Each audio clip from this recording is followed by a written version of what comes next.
저희는 매년 해마다 이 고난주간과 또 부활주간, 부활주일을 지킵니다. 예수께서 십자가에 못 박히신 그것을, 우리를 위한 희생을 또 기념하고 우리의 마음에 새기는 기간들이죠. 하지만 오늘 제가 이 말씀을 준비하면서 그 십자가를 대하는 우리의 자세가 정말 예수 그리스도께서 원하시는 자세인가 하는 생각을 가지고 이 말씀을 준비하게 되었습니다. 타임캡슐이라는 게 있습니다. 보면은 이렇게 계란 모양처럼 생긴 그러한 함 같은 거죠. 그래서 그 뚜껑 안에 또 하나의 뚜껑이 있는데 그곳에 뭔가 추억할 만한 것들, 편지든지 뭔가 소중한 물품들을 이렇게 넣어서 잠그고 오랜 시간 동안 땅속에 이렇게 보관하는 그러한 장치이죠. 타임캡슐이 아주 강하게 소재가 되었던 영화가 있습니다. 엽기적인 그녀라는 영화인데요. 차태현과 전지현이라는 배우가 연기한 그러한 영화였습니다. 이 영화의 내용을 간단히 살펴보면 그 두 사람은 어떠한 계기로 인해서 만나게 됩니다. 남자의 이름은 견우이고 여자의 이름은 알려져 있지는 않지만 그녀라고 나와 있습니다. 둘은 어느 정도 계속 어떤 시간 동안 만남을 가지다가 연인 사이도 아닌, 그리고 그렇다고 그냥 일반적인 친구도 아닌 그런 애매한 관계로 지내게 됩니다. 분명히 그 둘 안에는 서로를 사랑하는 마음들이 있지만 그녀라고 이야기하는 그 배우 안에는 그 예전 그 연인을 먼저 하늘나라로 보낸 그 아픔 때문에 새로운 사랑을 받아들이지 못하게 되죠. 그래서 그 영화 가운데 보면은 하다가 결국은 할 수 없어서, 둘이 연인이 될 수 없어서 그냥 그들이 그동안 보냈던 그 시간들을 타임캡슐 속에 편지와 함께 묻고자 합니다. 타임캡슐에 묻었다라는 것은 그들의 그들의 관계를 지속해 가지 않겠다라는 거죠. 그것이 해가 지나서 10년 후에 만나든 20년 후에 만나든 어쨌든 그 기간 동안은 서로 만날 수 없다라는 어떤 이야기를 하는 그러한 장치입니다. 그래서 두 사람이, 견우와 그녀가 각자 편지를 써 와서 그 캡슐 안에 묻습니다. 그리고 그 어떠한 나무 아래 묻게 되죠. 영화는 아주 오랜 시간 견우라는 사람이 와서 그 타임캡슐을 열어보는 그러한 장면이 나오기는 하지만, 어쨌든 제가 이 타임캡슐을 소재로 생각해낸 것은, 이 타임캡슐은 그냥 그 추억으로 어떠한 관계, 어떠한 우리들의 생각들을 묻어두고자 할 때 사용되어지는 거라는 겁니다. 우리에게도 그런 타임캡슐이 있죠. 직접적으로 어떤 저런 함을 땅에 묻지는 않았지만 앨범이라든가 혹은 옛날 일기장, 그리고 노트 같은 것은 우리의 또 다른 타임캡슐입니다. 그곳을 보면 예전에 내가 어떠한 생각을 했는지, 어떠한 결심을 했는지, 또 어떤 추억들을 가지고 살아왔는지가 앨범, 또 일기장, 노트 같은 곳에 고스란히 기록되어 있죠. 근데 여러분 혹시 예전에 갑자기 아주 예전에 그런 일기장이나 앨범을 한번 열어보시고 되게 놀라셨던 적이 있지는 않으십니까? 내가 예전에 이런 생각을 했구나. 내가 옛날에는 이렇게 말랐었구나. 앨범을 보면서요. 내가 예전에는 이렇게 뭔가 웃음도 많았고 뭔가 활기차 보였구나. 이런 생각들을 하게 되지 않으십니까? 저도 예전에 한번 그 신학교에 수업하는 가운데 에드워드라는 그 신학자가 결심문을 썼다라는 이야기를 듣고 저도 하나님을 따라가는 삶, 어떻게 살아낼 것인가, 그런 결심문들을 노트에 적었던 적이 있습니다. 얼마 전 아주 근처는 아니지만 한번 그걸 열어본 적이 있었는데, 이런 생각을 함부로 하다니, 혹은 이대로 내가 살아내지 못했구나 이미 하는 생각들을 하곤 하였습니다. 만약에 우리가 정말 간직하고 살아가야 되는 어떠한 신념, 그리고 어떠한 가치관들이 있다면 우리는 그것을 타임캡슐에 묻어두어서는 안 됩니다. 노트 앞이나 그리고 벽에 항상 기록하고 그렇게 그것들을 생각하면서 살아가야 되지요. 하지만 타임캡슐이라는 것에 우리가 묻어둔 것이 너무 많지는 않나 하는 생각들을 하게 됩니다. 그러한 타임캡슐에 우리가 무엇인가를 묻어두는 것은 우리의 신앙생활에서도 등장을 합니다. 첫사랑을 기억함, 그렇죠? 우리가 하나님을 향한 첫사랑, 그리고 뜨겁게 기도했던 때, 그리고 아주 열심히 성경 공부했던 어떤 기억들, 열심히 어떤 기도했던 시간들, 그리고 또 십자가 앞에만 서면 눈물을 흘리던 그때는 우리가 어쩌면 타임캡슐이라는 어떠한 가상의 공간에 묻어두고 자주 기억하지 않는 그러한 소재들이 되었는지도 모릅니다. 오늘 저는 고난주간을 맞이하면서 우리가 이 십자가를 이 기간에만 기억하고 생각하는 것이 과연 바람직한가 하는 생각을 하게 되었습니다. 우리는 다른 여러 가지 추억을 타임캡슐에 묻어두듯이 예수 그리스도의 십자가도 타임캡슐에 묻어두었는지 모릅니다. 앞에서도 얘기했듯이 우리가 한때는 그 십자가를 보기만 하면 예수님께서 우리를 위해서 희생하셨다라는 그 이야기만 들어도 우리는 눈물 흘리고 가슴이 먹먹했습니다. 그런데 오랜 시간 신앙생활 하다 보니 어느 순간 십자가를 보고도 아무런 감흥이 없습니다. 그냥 점차 기억 한켠에 묻어두게 된 것이죠.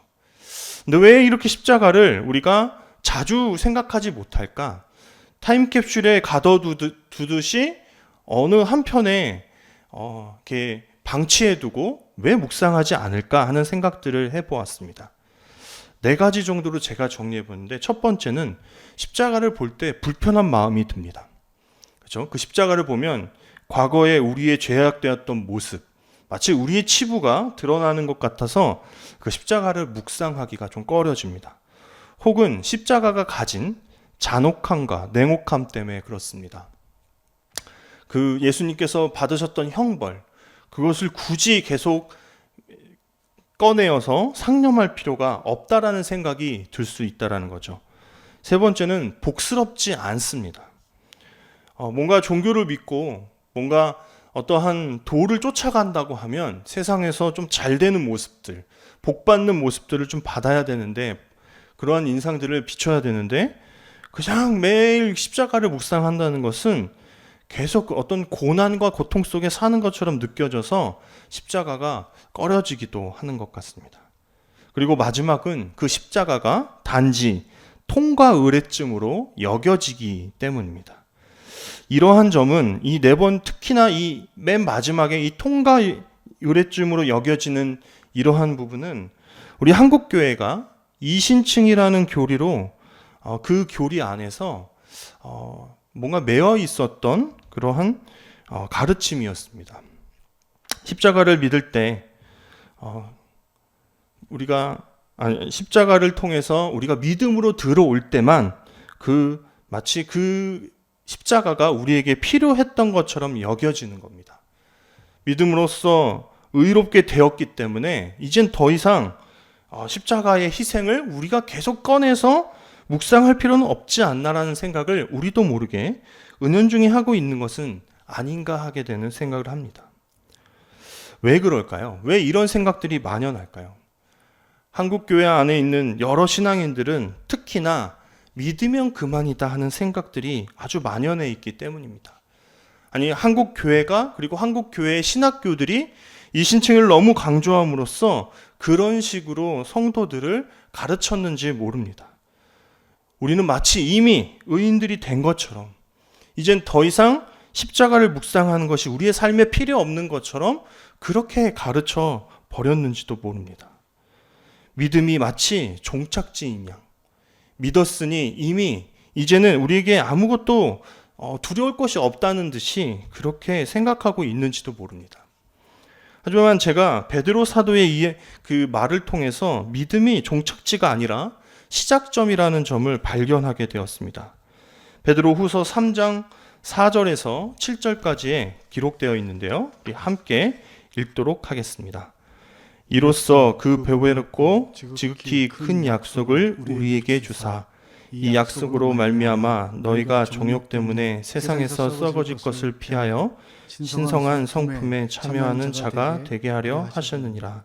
그러므로 너희가 더욱 힘써 너희 믿음의 덕의 지식을, 지식의 절제를, 절제의 인내를, 인내의 경건을, 경건의 형제 우애를, 형제 우애의 사랑을 더하라.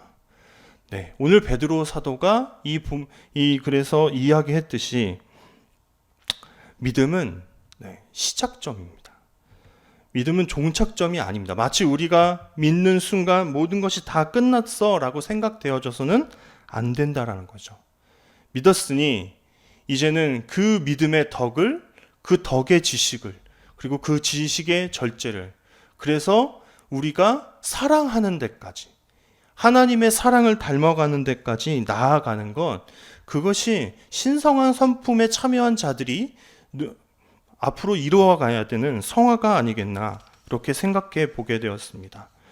그럼에도 불구하고 우리는 여전히 이 말씀을 기억하지 못한 채 믿음이 종착지인 양 그렇게 살아갑니다. 십자가는 그냥 우리가 통과해서 넘어온 그러한 관문에 지나지 않는다고 생각합니다. 예수님께서는 어떻게 말씀하셨을까요? 예수님께서 마치 정말 그냥 그 십자가가 통과 의례이고 믿는 순간 그 십자가를 더 이상 생각할 필요가 없어 라고 그렇게 얘기하신 부분들이 있다면 우리가 그렇게 신앙하는 것이 마땅하겠지만, 하지만 예수님께서는 그렇게 이야기하지 않으셨음을 오늘 본문, 오늘 말씀 첫 번째 절에 확인하실 수 있습니다. 오늘 말씀 34절입니다. 함께 읽겠습니다. 우리와 제자들을 불러 이르시되 누구든지 나를 따라오려거든 자기를 부인하고 자기 십자가를 지고 나를 따를 것이니라. 네, 예수님께서는 분명히 나를 따라오려거든 자기를 부인하고 자기 십자가를 지고 나를 따를 것이라 하였습니다. 다른 성경 어디에도 이 세상에서 너희가 먹고 마시고 잘 누리면서 나를 따를 수 있다라고 하는 구절이 없습니다. 예수님께서 남기신 것은 12제자밖에 없지 않았습니까? 12제자와 몇 안 되는 성도들을 예수님께서 남기셨습니다. 근데 예수님께서 아직 십자가에 못 박히시지 않았을 그때에 죽음을 예고하시는 그 순간에 자신의 죽음에 대해서 이야기할 뿐만 아니라 나를 따르는 자들도 자신들을 부인하고 자기의 십자가를 지고 따르라고 그렇게 명령하셨다라는 것입니다. 그러니 예수님을 따르는 데에는 각자의 삶에서 자기의 십자가를 힘써 지는 삶이 반드시 수반되어야 한다라는 이야기입니다. 얼마 전인가요? 저희가 사무실에서 한 번은 찬양 선곡을 하다가 이런 이야기를 나누었습니다. 2000년대 전후로는 민족의 구원을 위한 노래가 참 많았다. 부흥이나 무리 바다 덮음 같은 찬양들이 작사되었고 작곡되어서 우리들에게 많이 불려졌다. 그리고 그때에는 십자가와 예수님의 희생과 고통, 부활과 같은 기독교의 정말 아주 핵심적인 가치들을 노래하는 그러한 찬양들이 많았습니다. 그런데 찬양을 선곡하다 보니 요즘에 우리가 많이 부르는 찬양들에는 너무 자기 위안적이고 자기를 위하는 그런 자기의 어떤 아픔을 생각하는 그런 찬양들만 많이 작사되고 작곡되는 것은 아닌가. 하나님 나라의 어떠한 사명, 하나님께서 우리에게 어떠한 맡기셨던 어떤 일들, 예수님께서 그 십자가의 길을 걸어가라고 이야기했던 그러한 노래들보다 내가 지금 너무 고통받고 나 너무 힘들지만 조금만 견디면 지나갈 거다. 뭐 이런 찬양들이 너무 많이 작사되고 있는 것은 아닌지 하며 우리가 서로 그런 대화들을 나누었습니다. 그런 찬양들이 찬양이 아니다, 나쁜 거다라는 이야기를 하는 것은 아닙니다. 자기 위안적이고 자기 중심적으로 빠질 가능성이 매우 현격히 많기 때문에 그렇습니다. 예수님께서는 우리에게 말씀하셨습니다. 십자가를 지고 나를 따르라. 우리가 그렇게 십자가를 지고 예수 그리스도를 따라야 한다면 우리의 인생에서 십자가를 생각하는 시간들이 많아야 할 텐데, 현격히 많아야 할 텐데, 오히려 반대로 십자가는 너무 많이 묵상되어지지 않고 있습니다. 그리고 그 자리를 긍정의 힘, 기복신앙, 현세주의적인 모습의 신앙들이 대체해서 그 자리를 차지하고 있는지도 모릅니다. 우리의 기도 제목은 그저 어떠한 일들이 잘 되는 것, 뭔가 복을 받는 것들에 국한되고 있는지도 모릅니다. 이러한 현상들에 대해서 알레스터 맥그레스라는 실학자가 이렇게 이야기했습니다. 제가 한번 읽어보겠습니다. 신자는 자신에 대해 죽고 세상에 대해 죽음으로써 예수 그리스도와 함께하는 생명으로 다시 살아난다. 십자가의 냉혹함을 부드러움의 상징으로 바꾸었다. 십자가의 수치와 어리석음은 무시되었다. 이 말이 조금 과한지도 모르겠습니다. 아무리 그래도 예수 그리스도를 따라가는 사람들이 어떻게 십자가를 무시할 수 있겠는가? 십자가를 그냥 조금 잊고 살고 자주 묵상하지 못할 뿐 십자가를 무시하지는 않았다라고 반문할지 모릅니다. 하지만 이 현대의 기독교의 많은 현상들을 바라보고 책을 집필하고자 했던 한 신학자는 하나님을 믿는 사람들이 그 십자가를 버렸을 뿐만 아니라 오히려 무시했다. 그러한 과격하고 뭔가 참혹한 십자가를 부드러운 상징으로 바꿔내고 사랑, 선물이라는 이야기들로 대체해버린 이 교회의 모습을 그렇게 아주 신랄하게 비판하는 대목이었습니다.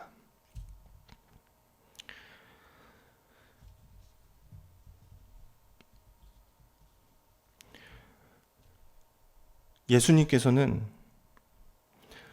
예수님의 그러한 희생이 추억거리가 되기를 원하지 않으셨습니다.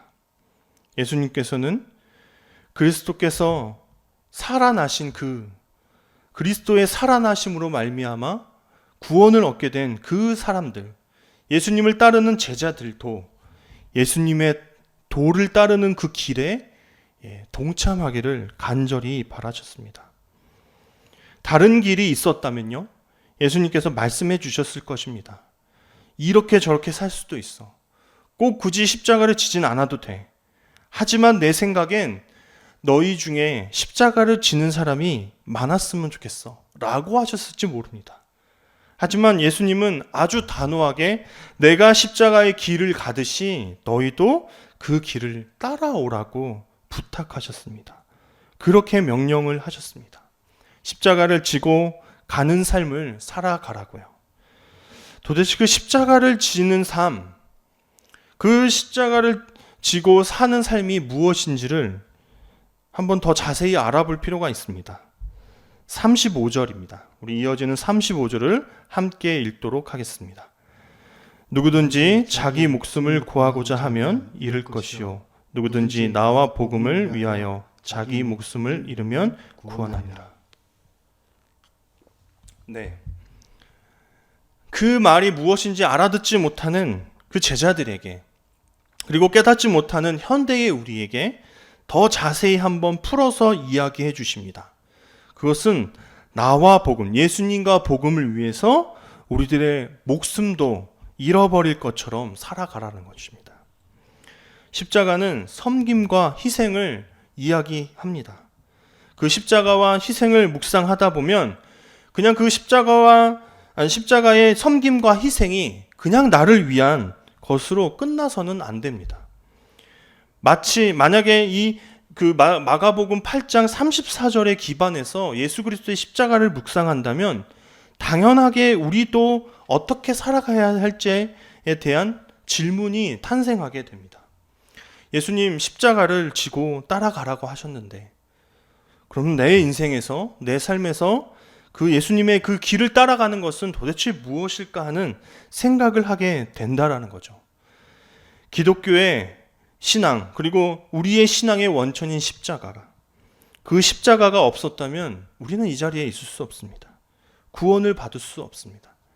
저는 마치 그냥 연간 행사 중에 하나로서 십자가를 묵상하는 것에서는 결론은 끝나서는 안 된다라고 생각을 합니다. 그 십자가는 우리의 삶이 되어야 합니다. 단지 타임캡슐에 넣어서 보관할 만한 그러한 생각이 아니라 날마다 기억하고 기억해야 될, 그 십자가의 삶이 반드시 우리의 삶이 되어야 되는, 우리의 삶으로 체화되어져야 되는 그러한 신앙의 가르침이다라고 생각을 하게 되었습니다. 십자가가 우리의 삶에 체화된다. 그 체화된 삶이 무엇일까? 제가 한 예화에서 그 답을 찾았습니다. 인도의 선교사였던 폴 브렌트라는 사람의 이야기입니다. 이 폴 브렌트의 아버지도 또 어머니도 선교사하셨습니다. 동일하게 인도에서 선교를 하셨는데 어느 날 아버지가 아주 부당한 일에 연루되어서 죽음을 맞이하게 됩니다. 어린 브렌트는 그렇게 생각했습니다. 아버지가 돌아가셨으니 우리도 고국으로 돌아가겠구나. 그랬는데 돌아가지 않고 어머니께서 계속 그 자리에서 어떤 병자들을 돕고 연약한 사람들을 위해서 사역하셨던 것입니다.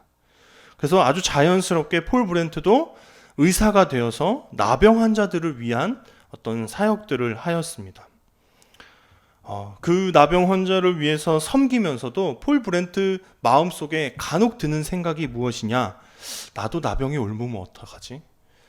이거 너무 힘든데? 일 너무 지치는데? 라는 생각들을 많이 했다라는 것입니다. 그런데 어느 날 일을 마치고 집으로 돌아왔는데 아내가 브렌트를 향해서 이렇게 얘기합니다. 당신 왜 신발을 안 벗고 침상에 눕나요? 앞불싸스러웠습니다. 드디어 올 것이 왔구나. 자신이 신발을 신고 있었는지도 모른 채 그렇게 침대에 그냥 누워버린 겁니다. 나병이 옮았다라고 생각했던 거죠. 그래서 여러 가지 검사들을 했습니다. 찔러도 보고 막 만져도 보고. 그런데 정말로 그 다리에 감각이 없는 것입니다. 큰일 났다. 나도 이젠 나병에 걸렸구나 하는 생각을 하게 되었습니다.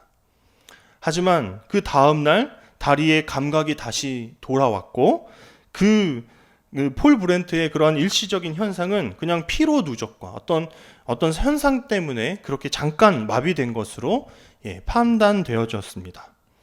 그러면서 브렌트가 깨닫게 된 것이 있습니다.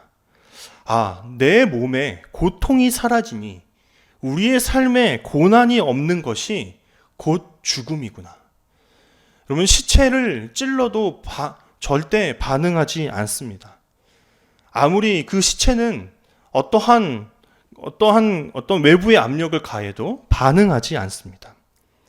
고통이 없다, 고난이 없다라는 것은 그 삶이 죽었다라는 것이죠. 우리의 인생에 예수 그리스도의 십자가를 닮은 삶, 예수께서 걸었던 그 길을 따라가지 않는 그러한 삶이 우리들의 삶이라면 우리가 하나님을 향해서 죽었는지도 모릅니다. 예수님의 고난은 생명을 만들어내었습니다. 예수님께서 죽으심으로 우리가 살아날 수 있었습니다. 그렇다면 예수님께서 이 마가복음 8장 34절에 명령하셨던 그 말, 너희도 십자가를 지고 나를 따라오라라고 하는 그 명령이 무엇인지 깨닫게 됩니다. 우리도 우리의 십자가를 지고 예수 그리스도의 길을 따르며 우리가 사는 곳곳마다 어떠한 생명들을 만들어내는 것, 그것이 예수님의 고난을 닮은 삶일 것입니다.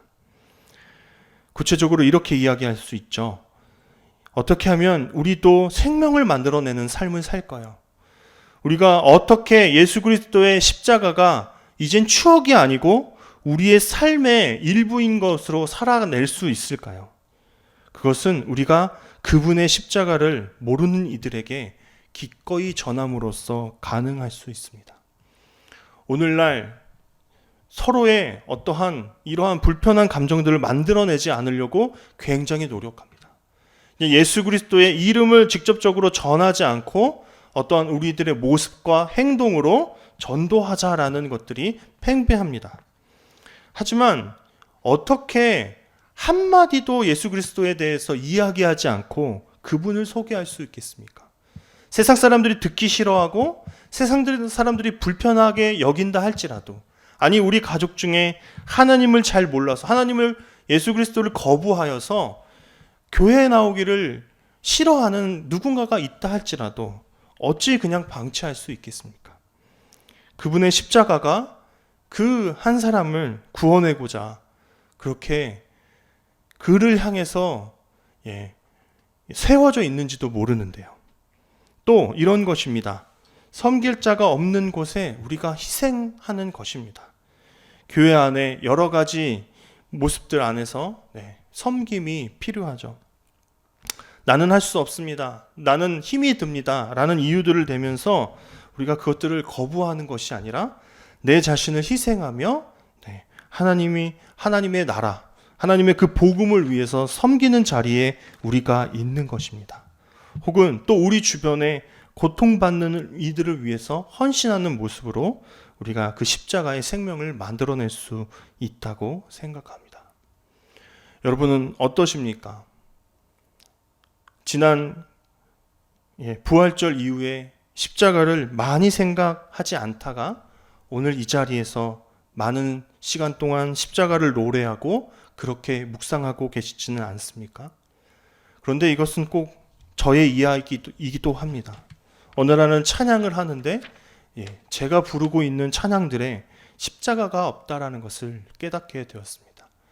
십자가를 뒤로하고 십자가를 많은 시간 묵상하지 않았던 저의 삶 속엔 십자가의 길을 따랐던 그러한 시간도 현격히 적었음을 저는 깨닫게 되었습니다. 저와 여러분이 예수 그리스도의 십자가를 우리의 삶에 체화시키고 살아가기를 간절히 소원합니다. 예수님께서 간곡히 부탁하시며 그 길을 따라오라고 하셨던 그 명령, 그 유언을 저와 여러분이 힘써 살아내기를 바랍니다. 그래서 우리의 희생, 우리의 어떠한 헌신, 우리가 예수 그리스도의 복음을 전파하는 그곳에 새로운 생명의 기운들이 솟아나기를 간절히 소원합니다. 함께 기도하겠습니다.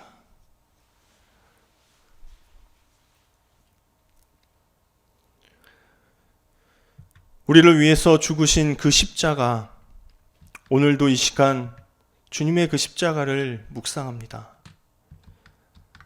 하지만 우리가 너무나 많은 순간 예수 그리스도의 십자가를 뒤로하고 우리가 신앙생활 하기에 좋은 내용들만 기억한 채 그렇게 살아갔던 것들을 우리 이 시간 회개할 수 있도록 인도하여 주옵소서. 주님의 그 유언을 이젠 다시 우리의 마음속에 새겨 우리 자신을 부인하고 우리의 십자가를 지고 기꺼이 예수님의 그 뒤를 따라갈 수 있는 사람들이 더욱더 많아질 수 있도록 인도하여 주옵소서. 예수 그리스도의 십자가가 묵상되어지지 않는 곳에 우리의 전함이, 우리의 전파가, 우리의 증거가 있을 수 있도록 인도하여 주시고, 많은 사람들이 지쳐 그 누구도 희생하려고 하지 않는 그때에 예수님의 마음을 닮아 내가 희생하겠습니다, 내가 그 자리에 수고하겠습니다라고 그렇게 다짐하는 자들이 늘어나게 하시며, 우리 주변에 고통받고 아파하고 이 삶에 지쳐 눈물 짓고 외로워하는 그 사람들에게 나아가 우리의 삶을 내어줄 수 있는 우리 모두 될 수 있도록 인도하여 주옵소서. 십자가는 그냥 통과 의례가 아니라 우리 삶이 되어야 되고 우리가 매일매일 우리 삶 속에 묵상해야 되는 신앙의 내용임을 이 시간 깨닫고, 이 시간 이후로부터 십자가의 길을 따라가는 그 도를 따르는 삶 우리 모두 살아낼 수 있도록 인도하여 주옵소서. 이 모든 말씀 예수님의 이름으로 기도합니다. 아멘.